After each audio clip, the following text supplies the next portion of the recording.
Hey guys, it's been a while and it's been too long, frankly, but it's good to be back with you again and to shoot one of these videos again.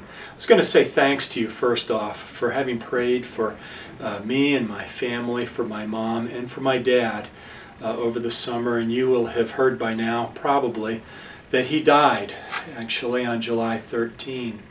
And it wasn't too long ago, actually on Labor Day, that I was home with my mom, and we were going through some of Dad's things, and we came across his old Marine Corps ammunition box. We're digging through that, and I asked my mom at that point, why did Dad ever leave the Marine Corps? She reflected for a moment, and she said, you know, I'm not really sure, but I can remember that he was a sergeant, that they'd flown him back to Quantico from Los Angeles, and they were going to make him an officer. But that month or so that he was there, at some point there was an accident one day, and he was put in the hospital. He was in the hospital for at least a week, and it turned out that the man who had been standing next to him during that accident was killed.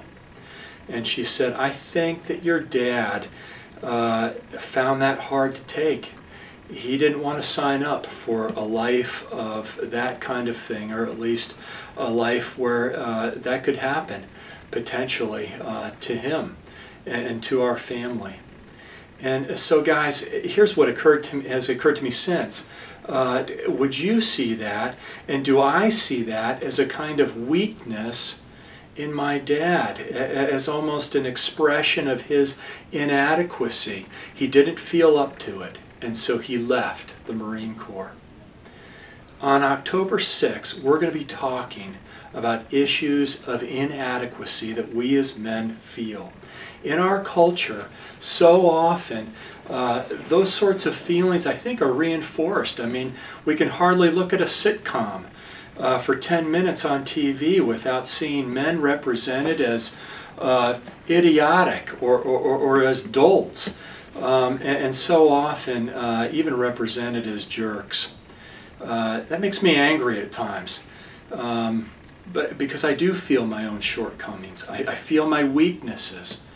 You know, Paul in the Bible so often felt some of his weaknesses, and was even accused of having been a weak man by churches like the church in Corinth.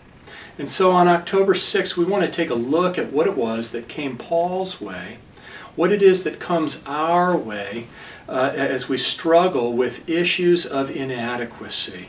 I think I might suggest that God could even make us inadequate. But then why would he do that? What is he trying to show us? What does he want to see? How does he want us to grow as a result of our weaknesses or inadequacies? Anyway, I'm looking forward to October 6th. It's going to actually be in room 215 here at the church, our next and first of the year large group breakfast. Again, October 6th, 8 a.m. to 9:30. We'll have you in and out in an hour and a half, and we hope to see you then. Thanks.